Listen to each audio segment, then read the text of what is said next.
موج کی, مرضی کا انہوں نے گوشت اڑایا تو وہ کہیں اس کا ثواب جائے گا.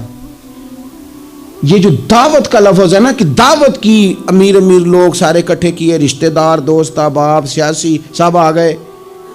اب آپ نے وہ دعوت کی اور نام آپ نے ختم شریف کا دے دیا. آپ تھوڑی گہرائی سے سوچیں کہ یہ ختم بنتا ہے؟ ویسے ذہن قبول کرتا ہے کہ یہ ختم شریف ہے؟ اب میں کہہ لوں, اب میں یہ بات کر لوں کہ ہمارے ہاں کچھ ولیمہ نما چہلم بھی ہوتے ہیں. ولیمہ نما چہلم, وہ ٹائٹل چہلم کا ہے اور اندر جا کے دیکھیں تو ماحول سارا ولیمے کا ہے. تو یہ سال ثواب ہے؟ آپ بتائیں ذمہ داری سے کہ یہ سال ثواب ہے؟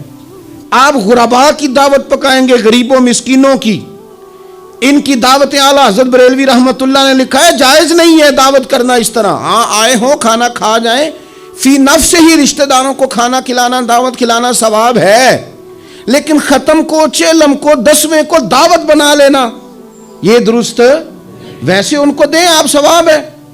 لیکن ہمارے ہاں تو مطلب عجیب سا ایک ماحول ختم شریف, یعنی کل 10ویں کا اکٹھا اعلان ہو گیا, میں موجود تھا تو کہنے لگے ویکھو انہیں پیسے لگے جے بچان. خدا کے بندو یوں تو نہ کرو. ایک ان کا والد چلا گیا, والدہ چلی گئی, کوئی عزیز چلا گیا, اور دوسرا یہ کہ آپ یہ بتائیں گھر سے روٹی نہیں ملتی, صرف ختم کی ملتی ہے. اتنی چھوٹی سوچ کون پیدا کرتا ہے؟ یہ تو ماحول میں ہی ایسی باتیں نہیں ہونی چاہیے. میں آپ کو کہہ رہا ہوں, میں مولوی صاحب ہو کے, مسجد کا خطیب ہو کے, حالانکہ چہلم پہ ڈیوٹی مولوی صاحب کی ہے, ان کو تو موقع ملنا ہے 10ویں کا بھی, چہلم کا بھی, کل کا بھی, لیکن مولوی کا بھی تو کول ہونا ہے نا. اسے بھی تو خیال کرنا چاہیے کہ جو چیزیں درست ہیں صرف اتنی درست ہیں, حد بندی سے باہر جائے تو چیز ٹھیک نہیں رہتی. اس لیے ان تقریبات کو بھی یقین کریں. کل شریف پہ ماحول دعوت کا نہ ہو. میں آپ کو ذمہ داری سے کہتا ہوں, کسی کا باپ فوت ہو جائے تو جتنی اچھی دعا وہ مانگ سکتا ہے, درد سے اتنی کوئی اور نہیں مانگ سکتا.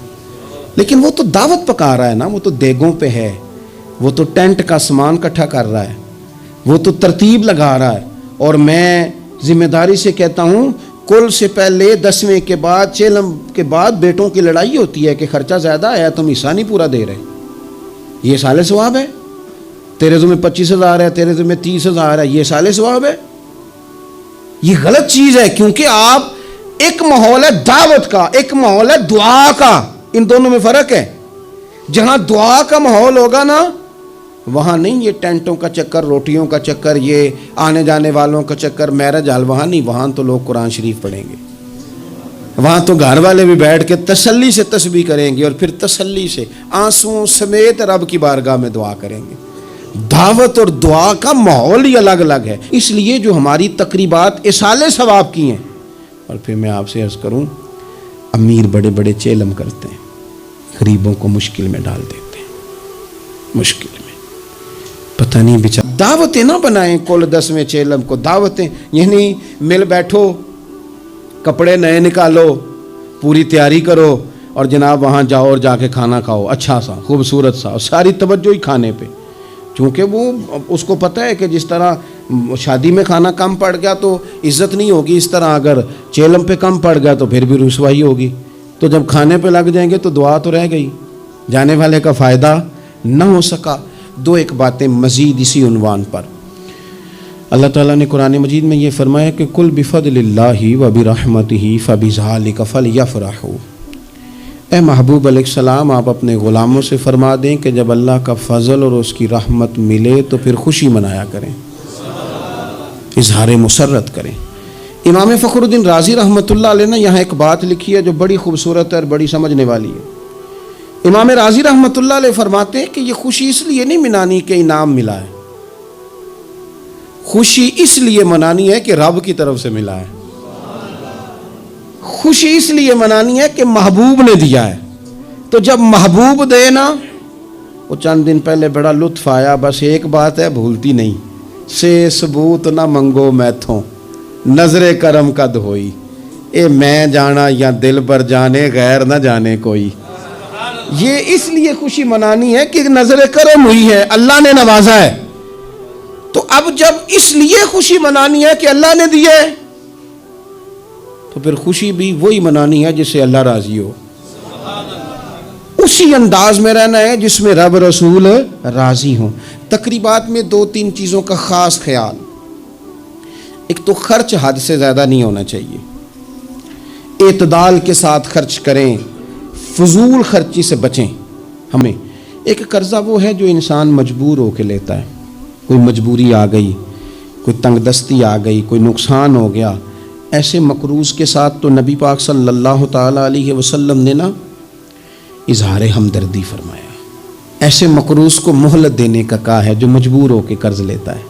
حضور صلی اللہ علیہ وسلم نے فرمایا اگر تم نے کسی شخص سے قرض لینا ہے اور وہ تنگ دست ہے تو تم اسے مہلت دو، تم جتنے دنوں کی اسے مہلت دو گے نا اور جتنے پیسے تم نے لینے ہوں گے اتنے ہی پیسے روز اللہ تمہیں صدقہ کرنے کا ثواب عطا فرمائے گا۔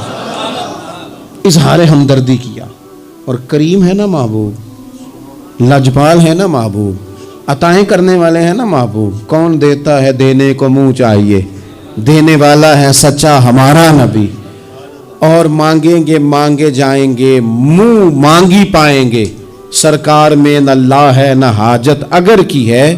حضور فرماتے ہیں ابن ماجہ میں محبوب کریم علیہ السلام کا فرمان موجود ہے، محبوب فرماتے ہیں میں مومنوں کی جانوں سے بھی زیادہ قریب ہوں، اگر میرا کوئی مسلمان مومن میرا امتی فوت ہو جائے اور اس کے ذمہ قرض ہو تو مجھ سے آ کے لے لینا، میں اپنے امتی کا قرض ادا کر دوں گا۔ اور حضور سید عالم صلی اللہ تعالیٰ علیہ وسلم، میں پھر کہہ رہا ہوں اس میں کئی روایات آپ کے سامنے رکھ سکتا ہوں۔ حضرت ابو امامہ رضی اللہ تعالیٰ عنہ انصاری صحابی ہیں، فرماتے ہیں میں بڑا پریشان تھا اور مسجد میں بیٹھا تھا، قرض بہت بڑی اذیت ہے، مقروض قیدی ہے، صحت ہونے کے باوجود بیمار ہے، گھر ہونے کے باوجود بے گھر ہے، ساری آسانیاں ہونے کے باوجود تکلیف میں ہے چونکہ مقروض ہے، ہر وقت کی اذیت ہے، ہر وقت کی ٹینشن ہے۔ حضرت ابو امامہ رضی اللہ عنہ فرماتے ہیں میں مسجد میں بیٹھا تھا، قربان جائیں نبی کریم علیہ السلام تشریف لائے اور محبوب کے میٹھے اور مد بھرے جملے، کک سواد نہیں مشری اندر اسی کھنڈا وی چک ڈٹھیاں، انہاں ساریاں شیواں نالوں گلاں سجن دیاں مٹھیاں۔ محبوب نے فرمایا ابو امامہ کیا بات ہے یار، یہ وقت نہیں مسجد آنے کا، اور اس وقت کے اندر میں تمہیں مسجد میں دیکھ رہا ہوں، اس وقت کیوں بیٹھے ہو؟ عرض کرنے لگے حضور مجھے قرض نے پریشان کر دیا، آزمائش میں آ گیا، حضور کیا کروں؟ تو نبی کریم نے فرمایا میں تمہیں دعا سکھاتا ہوں نا۔ حضور نے دعا سکھائی، کہاں پڑھو اللہم انی اعوذ بک من الہم والحزن واعوذ بک من العجز والکسل واعوذ بک من الجبن والبخل واعوذ بک من غلبۃ الدین وقہر الرجال۔ فرمائے اس دعا کو پڑھا کرو اللہ خیر کر دے گا۔ حضرت ابو امامہ فرماتے ہیں لوگوں میں نے یہ دعا پڑھی، میرے نصیب دیکھو، پڑھی میں نے پر سیکھی میں نے ڈائریکٹ حضور سے ہے۔ میں نے یہ دعا پڑھی، اللہ نے میرے قرضے بھی دور کر دیے اور میرے غم بھی سارے دور کر دیے۔ ہمارے تو وظیفے میں اعلیٰ حضرت نے اس دعا کو شامل کر دیا، فرمایا اسے پڑھو، صبح بھی پڑھو شام بھی پڑھو، غم بھی دور ہوں گے قرضے بھی دور ہوں گے۔ اور یہ روایت سنن ابو داؤد شریف میں موجود ہے۔ عزیز بھائی نبی پاک اظہار ہمدردی کرتے، لیکن جو بندہ جان بوجھ کے قرضہ لے، جان بوجھ کے قرضہ لینے سے مراد کیا ہے؟ شہرت کے لیے، دکھاوے کے لیے، زیادہ خرچے کرنے کے لیے، مہنگی شادی کرنے کے لیے جو بندہ قرضہ لے اس کے بارے میں پتہ ہے رسول کریم صلی اللہ تعالیٰ علیہ وسلم نے کیا فرمایا؟ محبوب فرمانے لگے یہ المستدرک میں موجود ہے، ذرا لفظ دیکھیے گا حدیث کے، حضور فرمانے لگے میں کفر اور قرض سے اللہ کی پناہ مانگتا ہوں۔ میں کہہ چکا ہوں کہ شارحین حدیث نے لکھا یہ وہ والا قرض ہے جو بندے نے شہرت کے لیے لیا، خرچے بڑھانے کے لیے لیا، مہنگی شادی کرنے کے لیے، دکھاوے کے لیے کام کرنے کو لیا، مجبور نہیں تھا، جان بوجھ کے لیا۔ حضور فرمانے لگے میں کفر اور قرض سے اللہ کی پناہ مانگتا ہوں۔ تو صحابی نے عرض کی یا رسول اللہ آپ قرض اور کفر کو برابر کر رہے ہیں، ایک جگہ ذکر فرما رہے ہیں؟ تو حضور نے فرمایا ہاں میں ایک جگہ ذکر کر رہا ہوں، میں ان دونوں کا ذکر اکٹھا کر رہا ہوں، کفر اور قرض۔ اتنی بڑی بات، اعتدال میں رہیں، کم سے کم قرضے، اور یہ سارا کچھ ہو سکتا ہے، کوئی مشکل کام نہیں ہے۔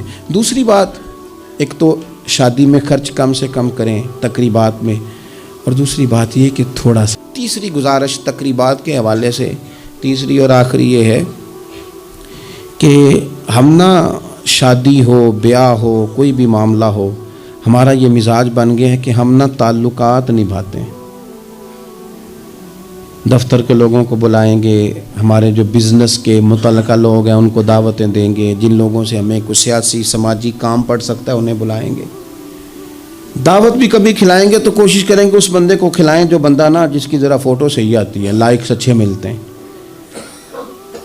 اسی طرح کا معاملہ شادی میں ہم نے کر لیا ہے، صرف اپنے فائدہ دیکھ کے، نفع دیکھ کے، بلکہ اخباروں میں بعض میں خبر آتی ہے فلاں کے بیٹے کا ولیمہ سیاسی اجتماع بن گیا. غرباء کو موقع نہیں ملتا. ہمارے استاد صاحب بات سنایا کرتے تھے، وہ فرماتے تھے کہ ایک آدمی کو کسی نے بلا لیا شادی پہ، تو کسی گیراج میں کسی ورک شاپ پہ کام کرتا تھا، تو وہ نہ وہیں سے کپڑے نہ بدل سکا، انہی کپڑوں میں اسی طرح آلودہ تھے کام کے ساتھ. اس نے کہا کہ اگر میں گھر گیا تیار ہونے تو وہ لیٹ نہ ہو جاؤں، تو اسی طرح چلا گیا. اس کو چوکیدار نے اندر ہی نہیں جانے دیا، کہا تو کدھر آ گیا. اس نے بڑی کہا بھی مجھے بلایا ہے، میرا تعلق ہے. اس نے کہا نہیں تجھے کیسے بلا لیا، کیونکہ اسے پتہ تھا نا ان لوگوں کا تو اسٹیٹس ہی اور ہے، غریب آدمی ان کی دعوت میں. اس نے کہا جا تجھے نہیں بلایا، اندر ہی نہیں گھسنے دیا. اب وہ جلدی سے گاڑی بھگا کے گھر گیا. وہ کاٹن شاٹن مایا شایا تگڑے کپڑے، ویسٹ کوٹ، اچھے طرح سوٹ بوٹ پہن کے جب وہ واپس لوٹا نا تو اس نے جناب خود سے اسی چوکیدار نے خود دروازہ کھولا، اندر بھیجا. اب وہ جب کھانا شروع ہوا نا تو اس نے ایک ڈونگا لیا سالن کا اور اپنا کرتا پکڑ کے اس میں ڈبو دیا، پھر دوسرا کرتا ڈبو دیا. لوگوں نے کہا تم باولے تو نہیں ہو گئے، یہ کیا کر رہے ہو، اپنے کپڑے آلودہ کر رہے ہو سالن سے. کہنے لگا میری تو دعوت نہیں، دعوت تو کپڑوں کی ہے، اگر میری ہوتی تو مجھے تو پہلے بھی داخل ہونے دیتے. یہ تو ان کپڑوں کی دعوت ہے میاں، تو یہ چونکہ ان کی دعوت ہے تو انہیں کہہ رہا ہوں کھاؤ کھانا، میری تو ہے ہی نہیں دعوت. ان کو کھانا چاہیے، اس لیے کہ یہاں تو گاڑیوں کی دعوت ہے، یہاں تو کوٹھیوں کی دعوت ہے. یہاں تو دعوت اس بات کی ہے کہ بڑی پجاروں میں کون آیا ہے. رسول کریم صلی اللہ تعالی علیہ وسلم نے فرمایا ولیمے کے کھانوں میں بدترین کھانا، یہ صحیح بخاری ہے، فرمایا ولیمے کے کھانوں میں سے بدترین کھانا وہ ہے اس میں امیروں کو تو بلایا جائے پر غریبوں کو نہ بلایا جائے. وہ بدترین دعوت ہے. اس لیے بعض صوفیہ تو یہ فرماتے ہیں کہ کوشش کر کے نا بعض غریبوں کو منت کر کے لے آؤ اپنے ولیمے کی، اپنی تقریبات کی دعوتوں میں، تاکہ تمہارا کھانا اچھا کھانا تو بن جائے نا، تمہارا کھانا بہترین کھانا تو بن جائے نا، تمہارا کھانا اعزاز والا تو ہو جائے. کچھ تو غرباء کو دعوت دے لو، لیکن ہماری تقریبات ہماری ذاتی معاملات کا حصہ بن جاتی ہیں. میں تو مذہبی تقریبات بھی دیکھتا ہوں، مذہبی تقریبات میں بھی ہماری پوزیشن کچھ اسی طرح کی ہے. میں اپنے بارے میں کئی دفعہ دوستوں کو کہہ چکا ہوں کہ دین کا خادم سمجھ کے دعوت دینا تو بڑی اچھی بات ہے، لیکن ہمیں برانڈ نہ بناؤ. ہمیں بعض جگہ بڑی اچھی طرح سمجھ آ جاتی ہے کہ بعض آدمی کا بات کرنے کا سٹائل کیا ہے، اور جو آدمی روز اتنی لمبی چوڑی تقریر کرتا ہے اس کو جب آگے کوئی شخص بات سنانے کی کوشش کرتا ہے تو پتہ چلو اکثر چل جاتا ہے کہ کہاں سے بات کر رہا ہے. چلیں جواب نہ دینا کئی دفعہ اخلاقی طور پر درست نہیں ہوتا. دینی تقریبات کو کوئی ضروری ہے کہ 600 آدمی 400 آدمی بیٹھے گا تو پھر ہماری محفل ہوگی؟ کوئی ضروری ہے؟ اس لیے تو غریب آدمی نے جلسے کو ہاتھ ڈالنا ہی چھوڑ دیا، جلسہ مہنگا ہی بڑا ہے. غریب آدمی نہیں یہ کام کرتا، وہ کیسے محفل کرے گا؟ وہ تو آپ ساؤنڈ والے کے پاس جائیں تو کہتا ہے دور بدل گیا ہے، اب کہاں 1500 میں ساؤنڈ لگتا ہے. وہ تو چونکہ ہم نے ہر چیز کو برانڈ بنا دیا، کمرشل کر دیا، ماحول اور طرح کا بنا دیا. یہ کام نہ کریں، آپ اس کو دین ہی بنائیں اور یہ ذوق ہی رہے نا تو بھائی اس کے لیے پھر کسی آرٹیفیشل نعت خواں کو بلانے کی ضرورت نہیں ہوتی. محلے کا لڑکا بھی سونی نعت پڑھ لیتا ہے. اس کے لیے پھر اپنے خطیب صاحب بھی بڑی بہترین تقریر کر لیتے ہیں جو ہمیں 5 نمازیں پڑھاتے ہیں. پھر یہاں بھی سارے کام، لیکن ذہن تقریبات کے لحاظ سے بن گیا ذرا بڑا اونچا سا. دین اپنی ذاتی حیثیت رکھتا ہے. اپنی تقریبات کو شستہ کریں، سنجیدہ کریں، صاف ستھرا کریں. جتنی بھی قباحتیں ہیں، اخلاقی ہیں، مالی ہیں، ان کو دور کریں. ہم مسلمان ہیں، مسلمان بڑا سنجیدہ سا ہوتا ہے، سونا سا ہوتا ہے، اس کے رویے بڑے میٹھے ہوتے ہیں، اس کے آنے جانے کے معاملات میں شائستگی ہوتی ہے. اسے دیکھ کے پتہ چلتا ہے کہ یہ رسول اللہ کا ماننے والا ہے، یہ نبی کریم علیہ الصلوۃ والسلام کا تربیت یافتہ امت ہے. اللہ تعالیٰ سمجھ عطا فرمائے. آخر دعوانا الحمد.